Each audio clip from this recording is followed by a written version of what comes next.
Okay, absolute values of inequalities. Now, whatever I write on this sheet, don't write. Now, you got to solve and graph, because inequalities, you use a number line to represent your answer. You have the absolute value of the expression 1 minus 4x less than 11. Now, we did this way back in September with absolute values. You take the inside expression, 1 plus negative 4x, and write it down twice. And then you just put less than 11, okay? Now, the other side, what you do is flip the sign and then do negative 11. And I'm going to explain why you flip the sign. Because the absolute value is distance on a number line. So the distance on a number line has to be 11 places, okay? So anywhere there is less than 11 from 0, but so is anywhere there, okay? Anywhere, and you're less than 11, but then you're greater than negative 11, and that's why we're switching that. You just do that all the time. Now, you need to basically pay attention to the x multiplier, and if it's negative, the sign's going to switch when you're solving it at the end. So you minus 1. 10 minus 1's, 11 minus 1's 10, so just underline, just put 10. And then underline the negative 4x and the 10, and you're going to divide by negative 4. So then you have x, and 10 divided by negative 4 is negative 2.5. Okay. Now solve the other one. Again, your x coefficient's negative, so the sign switches to less than, and then we subtract our 1. Negative 11 minus 1 is negative 12, and then we divide both sides by negative 4. So I end up with x and 3 positive.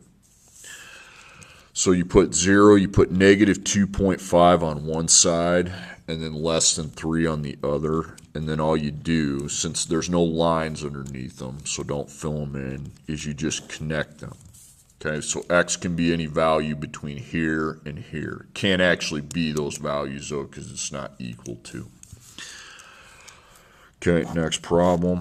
Remember, so I go x minus 2 less than 2, x minus 2 greater than negative 2. Okay? Now, x has a coefficient of 1 here. Okay? So the signs will not flip on either one. They'll both be the same. I'll put x here. So I add 2, that's 4. And if it's a 1 here, I got my 4. Negative 2 plus 2 is 0, and I have a 1 there, so x is greater than 0. Okay, so I've got 4 here, and I already have 0, okay? So you just put lines over both of them and connect them. Okay, 3 times x plus 2 is less than 10. I got to find the value range for the x itself. So 3 times x plus 2 is less than 10. And then I switch it to greater than negative 10. So my coefficient's 3. That's a positive, so the signs will stay the same with x. Put x in the front. Then you minus 2. 10 minus 2 is 8.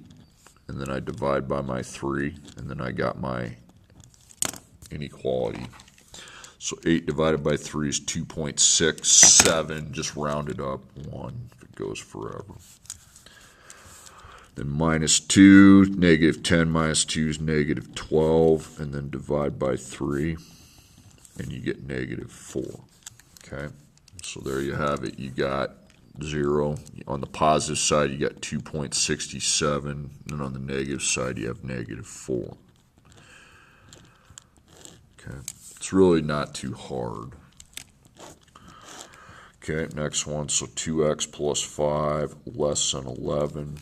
2x plus 5 greater than negative 11. So again, here my x is being multiplied by positive 2, so the signs in both columns stay the same. The inequality does. We got to get that x by itself. So I minus 5. 11 minus 5 is 6, and then I just divide by 2. Which is 3. Then I'm minus 5. Negative 11 minus 5 is negative 16. and then divide by 2, then x greater than negative 8. Okay, so I have 3 on one side, negative 8 on the other. It's in between the two. Okay, that's all I have to say on that.